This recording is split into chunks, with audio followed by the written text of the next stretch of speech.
Um, hi. This is Mr. Mashiko, a math teacher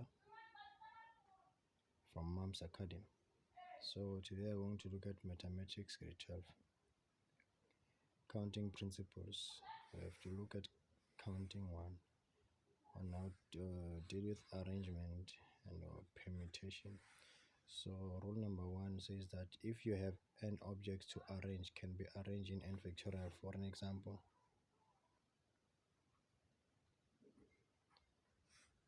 if they say arrange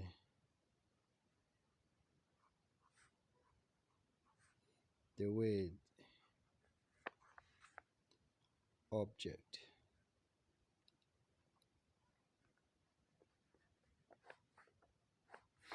arrange the word object. So when you look at the word object,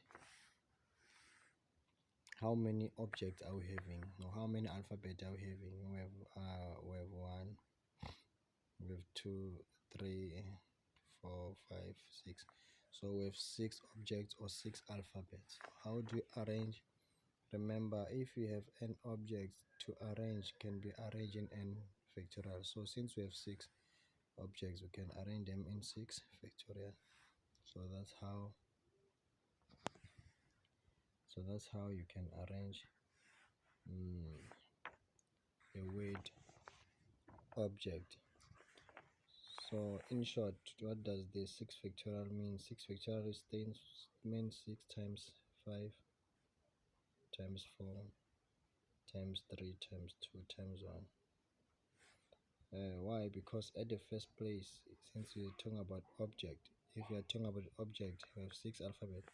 At the first place, we have 6 ways of putting an alphabet. We have 6 ways of putting an alphabet in the first place.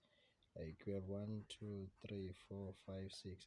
So if we were to choose here, we can put O here, we can put B, we can put J, we can put E, we can put C, we can put T. But how many options are we having? We have 6 options. So automatically we have placed one object here. So as we are putting an alphabet, the number of chances is reducing. Number of chances reduces by 1. So now we assume that we have used one alphabet. So if we assume that we have used one alphabet, suppose we have used B, so we are only left with 5. So times 5, so 2 spaces occupied means that 2 alphabet were used, so we are left with 4 alphabets. Then now we have 3 spaces occupied means that 3 objects were used, then 3 are left, then so on. So the spaces is reducing by 1, or the chances are reducing by 1. So this is stand for 6 what? 6 factorial. Yes. Or in your calculator there is this button.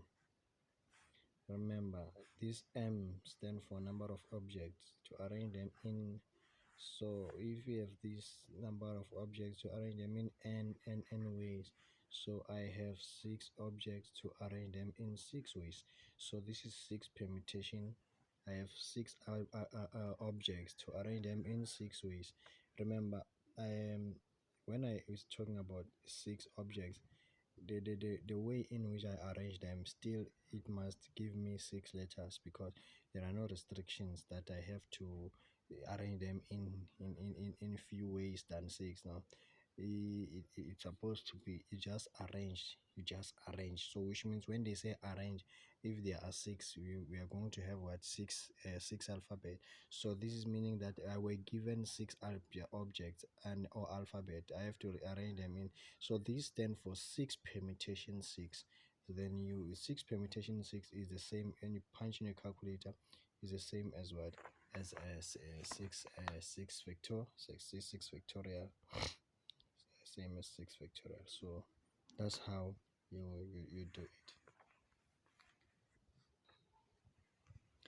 Then number 2,